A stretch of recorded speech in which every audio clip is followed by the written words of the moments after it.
লোকে ভাবে তারা খুব বুদ্ধিমান, তারা ভাবে তুমি যা বলো সেটাই সত্যি।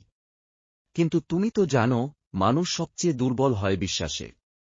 তাই যখন তুমি তোমার আসল উদ্দেশ্য সরাসরি বলে দাও, তুমি নিজের খেলা নিজেই নষ্ট করো।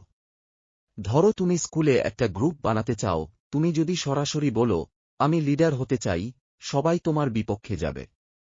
ঈর্ষা জন্ম নেবে, প্রতিযোগিতা বাড়বে। বরং তুমি যদি বলো, আমি শুধু সবাইকে একসাথে রাখতে চাই, তখন সবাই ভাববে তুমি নিরীহ, কিন্তু আসলে তুমি ধীরে ধীরে সবাইকে নিয়ন্ত্রণ করতে পারবা। এটা হল ম্যাস্ক অব ইনোসেন্স, এক হাতে হাসির মুখ, আরেক হাতে চালের হিসাব। মনে রেখো, তোমার উদ্দেশ্য যদি চোখে পড়ে যায়, তুমি কখনোই মাস্টার মাইন্ড হতে পারবা না। তাই শেখো, বুঝে কথা বলো, ধোঁয়ার আড়ালে আগুন জ্বালাও। নিয়ম 2, কখনোই তোমার আসল উদ্দেশ্য সরাসরি বলো না। কথা হবে মুখে, কিন্তু খেলা চলবে মনে। এটাই থরের খেলাধুলা।